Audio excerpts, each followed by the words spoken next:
Hello, everyone, welcome back to the channel World Conflict Monitor. Please subscribe and like my videos.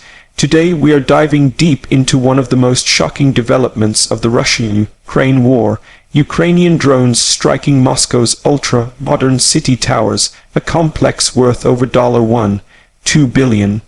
These skyscrapers represent not only Russia's financial and corporate pride, but also a symbol of security deep inside its territory. Yet, the fact that Ukrainian drones could pierce through the defenses and hit this architectural crown jewel of Moscow raises enormous questions. How safe is Moscow? How effective are Russia's defenses?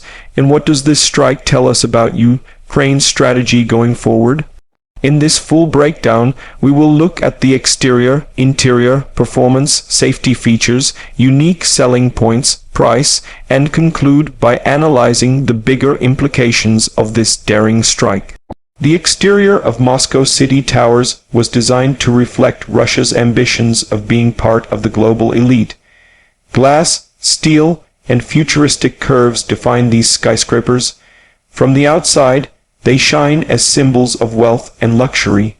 Companies from around the world opened offices there, Russian billionaires bought apartments, and even international investors once looked at the towers as proof of Russia's integration with modern business. Yet, this shining exterior became the stage for black smoke and flames when Ukrainian drones smashed into the structure. The very walls that once symbolized Moscow's security and stability are now scarred by explosions, broken glass, and emergency sirens. The exterior tells the story of how even the tallest buildings in the heart of Russia are no longer safe. The impact of the explosions left holes and shattered windows across several floors, making Moscow City look less like a financial hub and more like a war zone. The interior of the city towers has always been one of its main attractions. Luxury apartments with panoramic views of Moscow, world-class offices filled with high-tech designs, and shopping areas showcasing wealth, all of this once made the towers a symbol of Russia's entry into the 21st century economy. Yet when the drones hit, the interiors became scenes of chaos. Imagine employees evacuating from smoky hallways, alarms ringing, glass shattering, and sprinklers flooding office spaces. For many years, Moscow believed its capital was untouchable. The war was something distant, happening hundreds of miles away. But now, the interior of these skyscrapers tells another story. The war is inside Moscow itself. Witnesses reported furniture torn apart by the blast, electronics destroyed, and offices reduced to ashes. It was a shocking moment because it broke the illusion of safety that the Kremlin had tried to project. For Russian citizens living or working there, the interior damage was not just about property loss, it was about realizing that nowhere is safe anymore. The interior reveals not only physical damage, but also psychological scars for Muscovites who saw their most iconic complex under fire.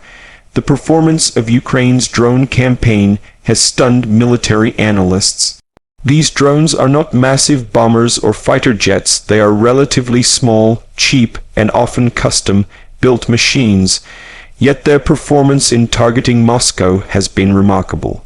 Despite Russia spending billions on air defense systems like the S-400, Pantsir, and electronic warfare, drones continue to pierce through layers of security. Some are shot down, but many find their way to their targets, causing real destruction. In military performance terms, this attack proves that Ukraine has successfully developed long-range drone strike capability.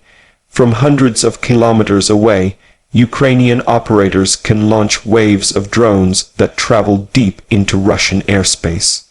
Their navigation systems, precision targeting, and ability to evade radar show that performance-wise, Ukraine is innovating faster than many expected. Russia, in contrast, looks weaker every time these drones bypass its defenses. The strike on the city towers was not just a symbolic win for Ukraine. It was also a demonstration that drone warfare can outperform traditional billion-dollar defense systems. When it comes to safety features, the city towers were never designed to withstand a war. They had safety systems for fires, earthquakes, and emergencies, but not for drone strikes. Fire alarms, sprinklers, and evacuation routes functioned as expected, and reports confirm that civilians were evacuated quickly. However, the real question is about the safety features of Russia's defense systems. Moscow was supposed to be one of the most protected cities on Earth, with layers of air defenses guarding it from missiles and drones. Yet, the safety features of these defenses failed. The drones were able to hit their target in one of the most secure areas in Russia. If this is the state of Moscow's defenses, then what about other Russian cities? For ordinary citizens, safety features feel like illusions. Metal detectors in malls and soldiers on patrol may create the appearance of safety, but when drones are flying into skyscrapers, people know they are vulnerable. The failure of Russia's safety features raises questions about corruption, mismanagement, and outdated systems that cannot adapt to new threats. The unique selling points of this strike lie in its symbolism. For Ukraine, hitting Moscow's $1.2 billion city towers was not just about physical damage, it was about showing the world that Russia is not invincible. The Kremlin has tried to portray Moscow as untouchable, a fortress city far removed from the war in Ukraine. By striking the city towers, Ukraine shattered this image. The unique selling point here is psychological warfare. It tells ordinary Russians that the war is not far away. It is right in their capital. It tells Russian elites that their wealth and luxury are no longer safe. It tells investors and business leaders that Moscow is not a secure place for international business. This is why the strike matters beyond the physical destruction. It forces Russia to confront the reality that Ukraine has the ability to bring the war to its very heart, and it signals to the world that Ukraine is not just defending itself, it is capable of going on the offensive in innovative ways. The price of this attack is staggering in symbolic and financial terms. The city towers are valued at over $1.2 billion, with offices, luxury apartments, and international businesses operating inside. The damage caused by the drones, while limited compared to a missile strike, still runs into millions of dollars. Repairs, loss of business, and reputational harm all add up. For Russia, the price is not just financial, but also political. Billions spent on air defense are now seen as wasted. The Kremlin faces embarrassment because its capital city, its most important showcase of wealth, has been damaged by a country with far fewer resources. For Ukraine, the price of the drones themselves is shockingly low compared to the damage inflicted.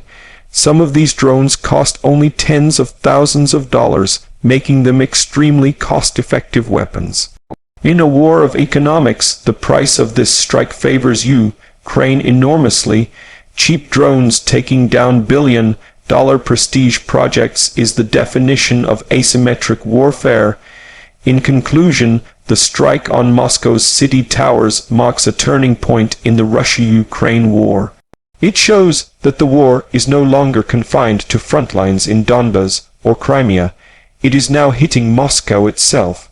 The exterior of the towers now tells a story of fragility. The interior reveals chaos and fear. The performance of Ukraine's drones shows military innovation. The failure of safety features exposes Russia's weakness. The unique selling points demonstrate psychological warfare, and the price highlights the power of asymmetric strategies. For Russia, this is a moment of shock and humiliation. For Ukraine, it is a bold demonstration of capability and resilience. And for the world, it is a reminder that modern wars are no longer fought only on battlefields. They are fought in cities, in financial centers, and in the very heart of nations. This strike may not have toppled the towers, but it has shaken the foundations of Russian confidence. The war has reached Moscow, and nothing will ever look the same again.